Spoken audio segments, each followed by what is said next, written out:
Misalnya kamu sekarang mempunyai pekerjaan tetap nih, dan kamu ingin mendapatkan ekstra penghasilan 1-10 juta per bulannya, kamu bisa melakukan beberapa jenis pekerjaan part-time ini.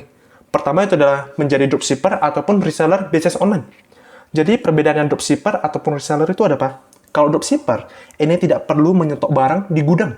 Bahkan kita tidak perlu ada barang fisiknya. Karena kita tinggal menjual ulang barang dari supplier langsung ke pembeli. Jadi cara kerjanya itu, misalnya kita posting produk A dari supplier nih, dan kita masuk orderan. Kita lalu order ke supplier dengan alamat pengirimannya ke customer kita yang tadi itu. Nah, kita tidak perlu packing ataupun kirim produknya. Semua sudah dihandle sama suppliernya.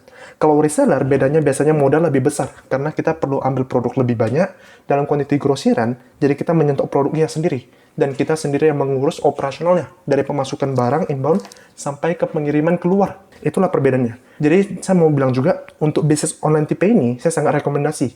Karena pada awalnya, saya tuh mulai dari dropshipping juga. Saya dropshipping namanya tuh dropship resi manual. Jadi saya jualnya di Facebook Marketplace. Jadi saya ambil produk supplier dari Shopee Marketplace, lalu saya jual di Facebook Marketplace. Lama-kelamaan, saya akumulasi ilmu dan modal. Saya akan mulai transisi untuk menjadi reseller dengan stok kuantiti grosiran. Kedua itu adalah menjadi driver Gojek. Banyak orang pikir kalau jadi driver Gojek itu tidak sepadan.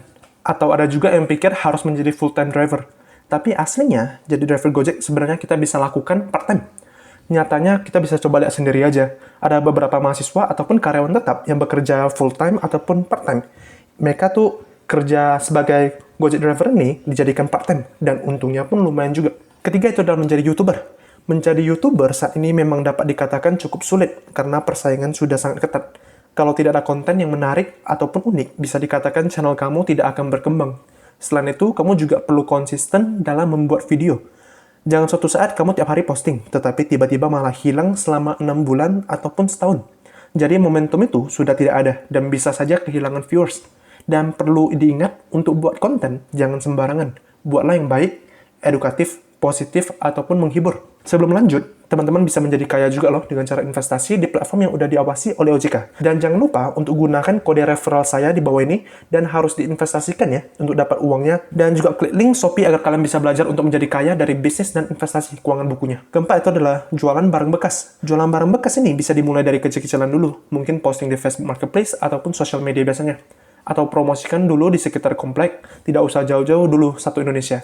Tetapi kita juga bisa mencoba skala besar. Misalnya masuk barang-barang bekas yang masih layak dijual, lalu membuka website untuk jual beli barang bekas. 5 itu adalah menjadi agent. Biasanya agent ini yang sering kita temukan ini, yaitu adalah agent asuransi ataupun agent properti. Pekerjaan ini juga biasanya dilakukan part-time bagi orang yang ingin penghasilan tambahan sampingan. Misalnya menjadi agent properti ini, kita bisa membantu mempromosikan sebuah tanah maupun properti. Dan apabila terjual, kita bakal dapat komisi biaya 1-3% dari hasil penjualannya. Karena itu adalah rental barang. Contoh rental, misalnya motor ataupun kendaraan lainnya. Misalnya ada beberapa hari kita tidak menggunakan kendaraan kita. Mungkin pada hari Minggu, saat kita mau istirahat saja di rumah, motor ini kita bisa rental ataupun pinjamkan agar bisa menghasilkan uang. Ataupun bahkan kita bisa pinjamkan ke kenalan kita yang mau menjadi driver. Kita juga bisa melakukan bagi hasil dengan dia.